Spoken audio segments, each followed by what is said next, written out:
너희는 모든 민족에게 이렇게 널리 선포할지어다. 너희는 전쟁을 준비하고 용사를 격려하고 병사로 다 가까이 나와서 올라오게 할지어다.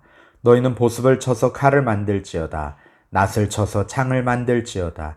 약한 자도 이르기를 나는 강하다 할지어다. 사면의 민족들아, 너희는 속히 와서 모일지어다.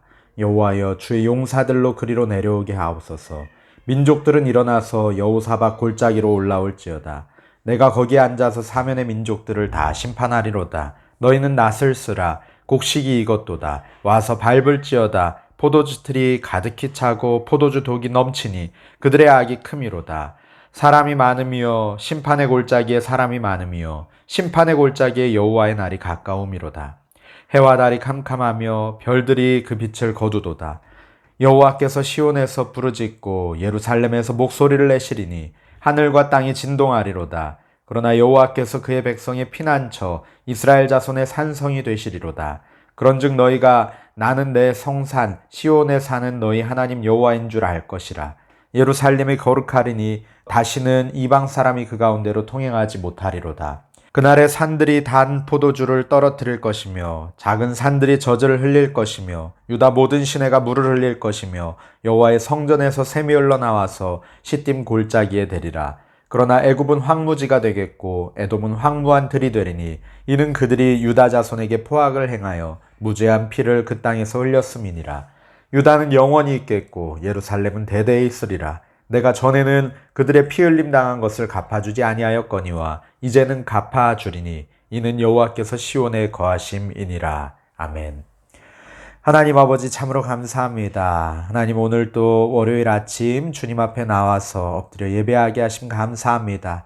이번 한 주간도 주님의 뜻을 구하며 아기 예수 오심을 기대하고 소망하며 우리의 심령 가운데 하나님 우리의 삶 가운데 주님이 좌정하시어서 우리 인도하여 주실 것을 믿고 감사하며 나아가는 한 주 되게 하여 주시옵소서.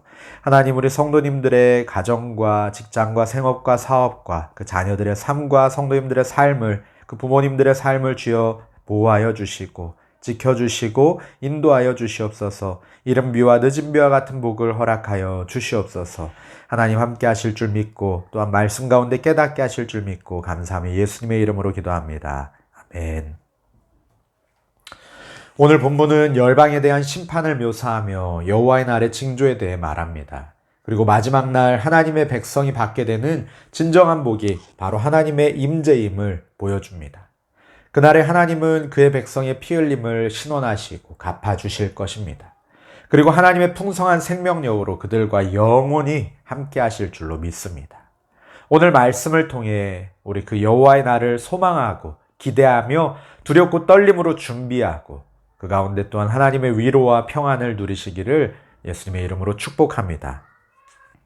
9절부터 13절에서는 열방을 향해 모이라고 명령하며 하나님의 심판을 선포합니다. 민족들에게 전쟁을 준비하고 용사들을 일으키고 군인을 모두 소집해 나오라는 선포를 하라고 명령하고 있습니다.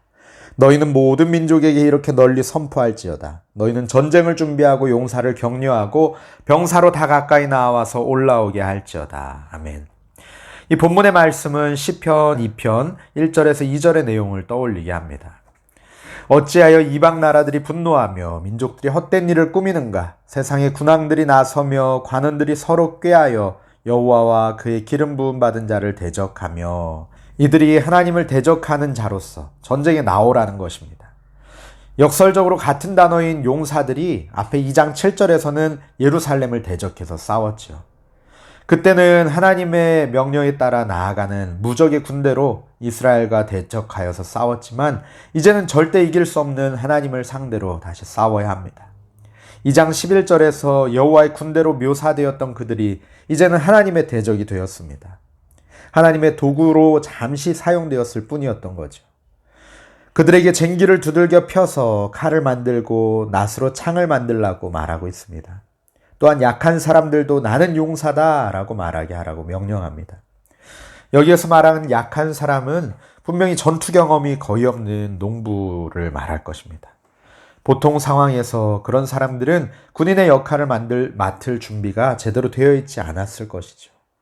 그러나 여기서는 가장 가능성이 없는 자도 이 최후의 전쟁에 다 참여하라는 것입니다. 결국 모든 열방, 모든 민족들이 다 전쟁에 나오라는 명령입니다. 여긴 단 한 사람도 예외가 없습니다. 이러한 모습은 하나님의 준엄한 심판을 피할 수 있는 사람이 단 한 명도 없다는 것을 보여주는 것입니다. 전쟁에 전혀 어울리지 않고 준비도 되지 않은 사람까지 다 참여할 수 있다는 것은 그들에게 자신감을 주고 격려하려는 의도가 아닙니다. 오히려 반대로 하나님의 무서운 심판에 들어오라는 것입니다. 그들은 이러한 격려와 부름에 착각할 수 있습니다. 그러나 실상은 여호와의 심판대 앞에 서는 것입니다. 12절에서 하나님께서 진짜 의도를 밝히십니다.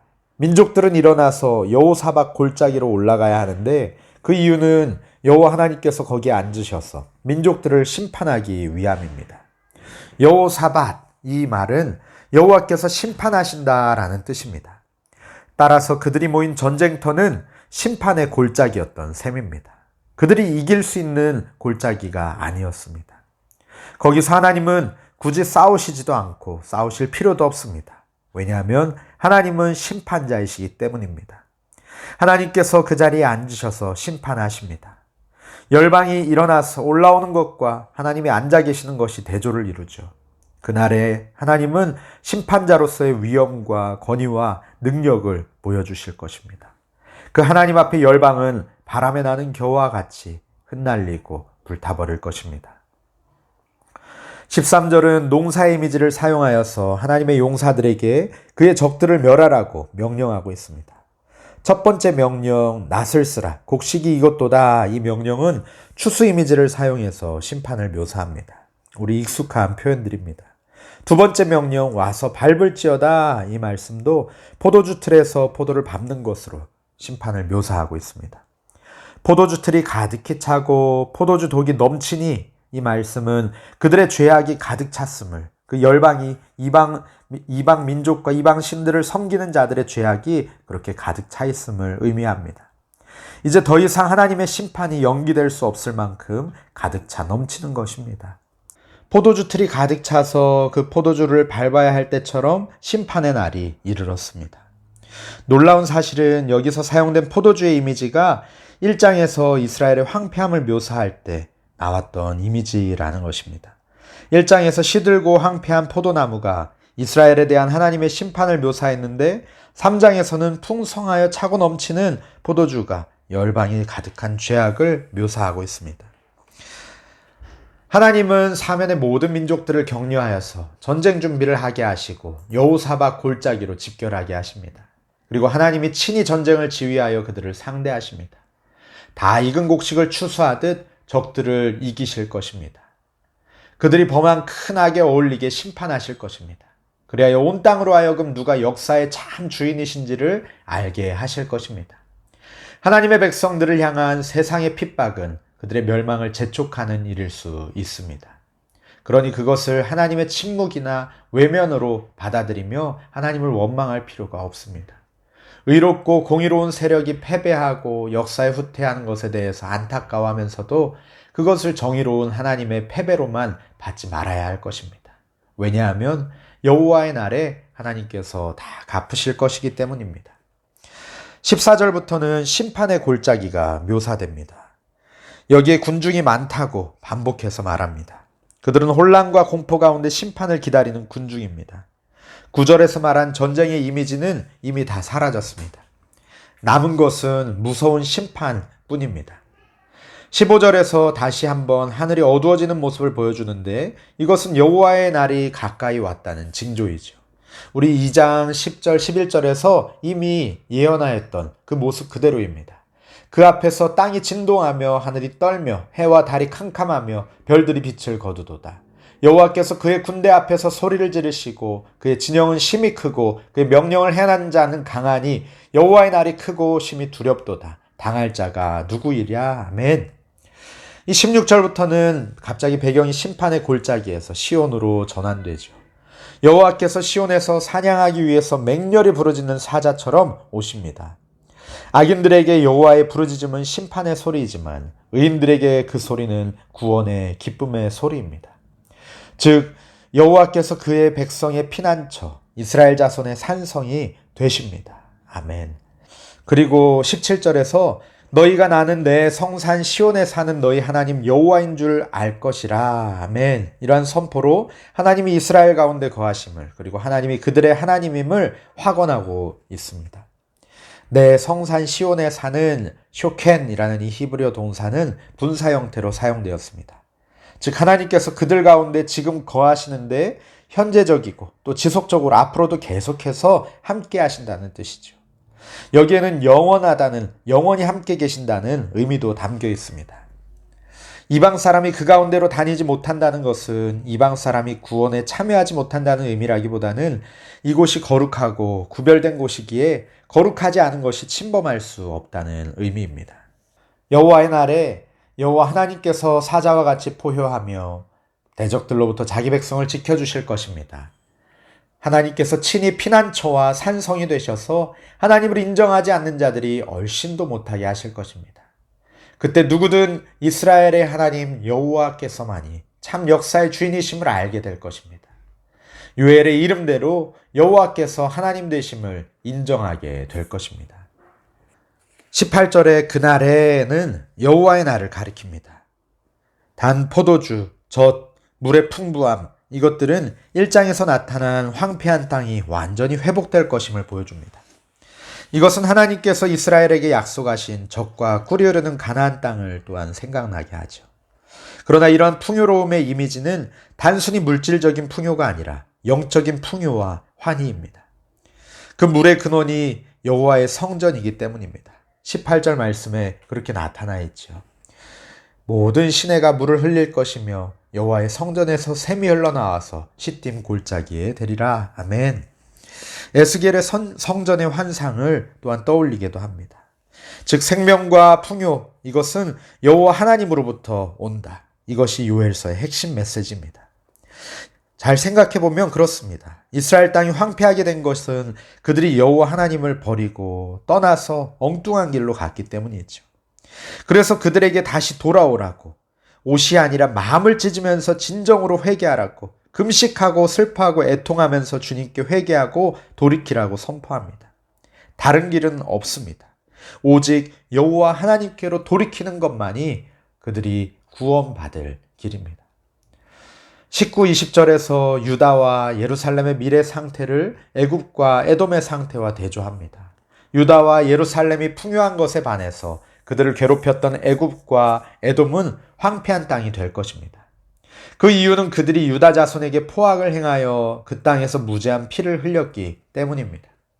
이렇게 애굽과 에돔의 미래에 대해 말하는 것은 신학적으로 중요한 목적과 의미가 있습니다.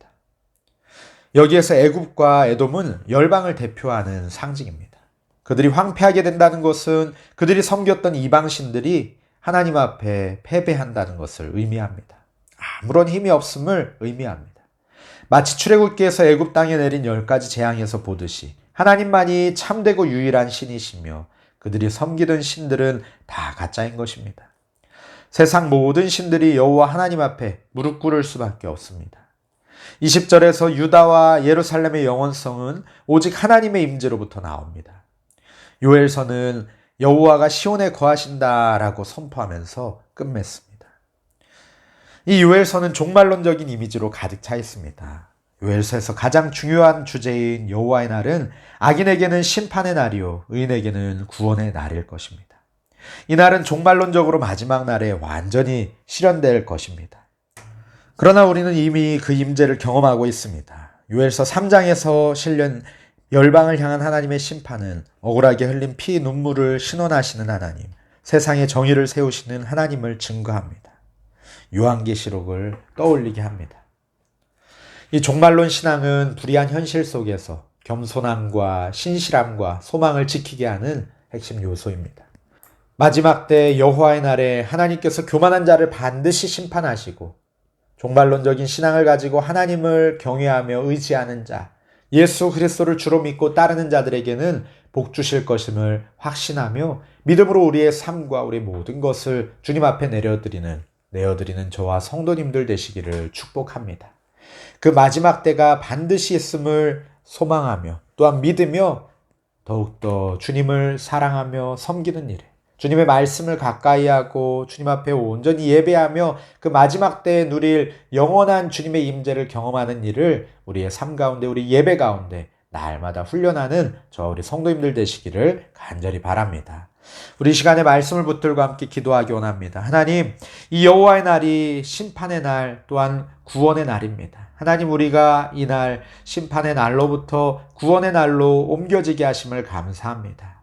하나님 아버지, 이제는 우리가 구원의 날에 동참하는 자로서 주님의 임재를 날마다 경험하며 살아가게 하여 주시고, 우리의 예배가 정말 그 마지막 때에 영원히 주님과 함께 교제하며 주님의 임재를 누릴 그 영화로운 그날을 우리가 연습하며 훈련하며 우리의 예배를 드리게 하여 주시고 우리의 삶을 드리게 하여 주시옵소서. 하나님, 또한 믿지 않는 자들을 주님 앞으로 인도하는 일을 위하여서 우리가 더욱더 힘쓰는 우리들 될 수 있도록 주여 인도하여 주시옵소서. 또 우리 연약한, 육신이 연약하고 마음이 연약한 성도님들, 또 우리 부모님들의 연약함을 위하여 기도하는 성도님들, 또 여러 상황들을 놓고 기도하는 우리 성도님들을 기억하며 함께 기도하기 원합니다. 함께 기도하시겠습니다.